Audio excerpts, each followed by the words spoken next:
नमस्कार। आप लोगों को तो पता ही होगा कि सबरीमाला केस की सुनवाई सुप्रीम कोर्ट कर रही है। उसमें मेन मुद्दा क्या है सुप्रीम कोर्ट की सुनवाई का? सुप्रीम कोर्ट इसकी सुनवाई 2018 में भी कर चुकी है। उसमें सुप्रीम कोर्ट ने कहा था कि जो महिलाओं को मंदिर में जाने का अधिकार है वो उन्हें देना चाहिए। तो सुप्रीम कोर्ट ने कहा था कि जो केरला में जो सबरीमाला मंदिर है ना, जिसके भगवान है अयप्पा भगवान, उनके मंदिर में महिलाओं को जाने की अनुमति सुप्रीम कोर्ट ने दे दी थी। तो पहले ये था कि जो 10 से 50 साल की जो महिलाएं थी वो उस मंदिर में नहीं जा सकती थी। इसके पीछे का कारण ये बताया जा रहा था कि जो भगवान अयप्पा जो थे वो ब्रह्मचारी थे। तो वहाँ के मतलब कि पुजारी बोलते थे जो 10 से 50 साल की जो महिलाएं हैं जो प्रेजेंट कर सकती है, मतलब कि जिसका मेंस्ट्रुएशन चल सकता है, वो उस मंदिर में नहीं जा सकती है।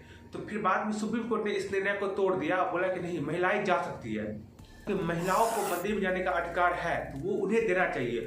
सुप्रीम कोर्ट ने कहा कि अनुच्छेद 14 का उल्लंघन हो रहा है, मतलब कि जो समानता का अधिकार है, मतलब कि जो हर एक व्यक्ति कानून इसी बात पर हम पब्लिक रिव्यू लेंगे। लोग पूछेंगे कि जो मतलब कि जो सुप्रीम कोर्ट का जो निर्णय आया था कि मतलब कि महिलाओं को अंदर जाने देना चाहिए, उस पर वो क्या सोचते हैं। और ये निर्णय और पक्ष में आ जाए तो मस्जिद में महिला जा सकती है, मस्जिद में महिला को रोक रहे हैं लोग सब।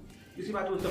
हाँ, तो प्रियांशु, आपका क्या विचार है इस पे जो सुप्रीम कोर्ट ने कहा है कि 2018 में कि महिलाओं को मंदिर जाने देना चाहिए, उस पर आपका क्या विचार है? क्या आपको लगता है कि ये फैसला सही है या गलत है? आप अपना विचार बताइए इस पे। हाँ, बिल्कुल जाने देना चाहिए, क्योंकि हम हिंदू हैं। हम प्रसादी शब्द थोड़ी ना रखते हैं जो नहीं जाने देना चाहिए। समान थोड़ी ना है जो महिला को बोलेंगे हिजाब पहनो, बुर्का पहनो। हम इसलिए हम इस बात का स्वागत करते हैं जो सुप्रीम कोर्ट महिला को मंदिर जाने देना चाहिए। इसके टाइम लाइन के बारे में बात करेंगे, इसके मतलब कि हिस्ट्री के बारे में बात करेंगे। तो हिस्ट्री के बारे में बात करने से पहले ये समझ लीजिए कि जो एस महेंद्र नाम के एक व्यक्ति थे, वो 1990 में केरला हाईकोर्ट में एक पिटीशन डालते हैं। तो उनका कहना था कि केरला उच्च न्यायालय में सबरीमाला में महिलाओं के प्रवेश पर प्रतिबंध लगाने की मांग करते हुए एक याचिका दायर की थी। 1990 में उन्होंने कहा था कि महिलाओं को की बंदी होनी चाहिए, मतलब उस मंदिर। तो इसी मामले पर आज हम बात करेंगे कि ये मामला है क्या, ये मामला चल कब से रहा है और ये मामला उजागर कैसे हुआ था। ये मामला उजागर 1991 में हुआ था, जब 1991 में 10 से 50 साल की महिलाओं को उस मंदिर में जाने के लिए रोक लगा दिया गया था। तो कुछ मतलब कि जो नॉन NGOs है, नॉन गवर्नमेंटल ऑर्गेनाइजेशन, वो सुप्रीम कोर्ट गई थी। उन्होंने एक रिट पिटीशन डाली थी कि इस पर सुनवाई हो।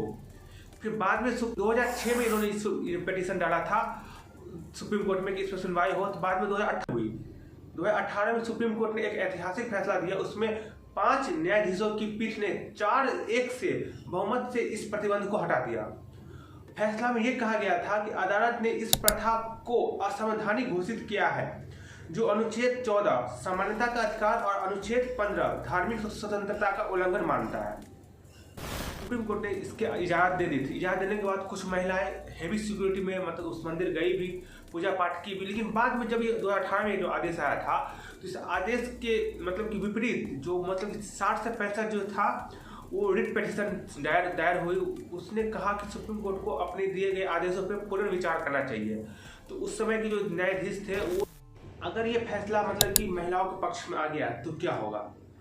यह फैसला न केवल सबरीमाला मामले को तय करेगा, बल्कि मस्जिदों और पारसी अग्नि मंदिर में महिलाओं के प्रवेश और महिला जनगणना विकृति FGM जैसे प्रथाओं से संबंधित अन्य लंबित मामलों में भी बड़ा उदाहरण बनेगा।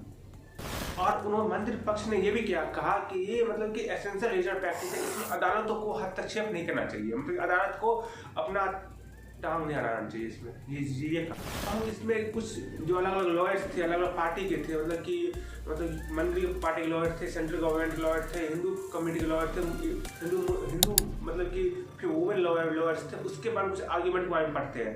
सबसे पहले जो हिंदू पक्ष था, उन्होंने कहा था कि हिंदू डिनोमिनेशन पार्टीज, उन्होंने कहा था हिंदू पक्ष और मंदिर समर्थन में, जबकि मुस्लिम पक्ष ने कहा था कि मतलब कि धार्मिक प्रथाओं को आधुनिकता के नजर से नहीं देखा जाए, मतलब कि जो मॉडर्नाइजेशन जो हमारे। तो धन्यवाद। आपको और ये वीडियो अच्छा लगे तो और इसको देखिएगा और समर्थन दीजिएगा। जय हिंद, जय भारत।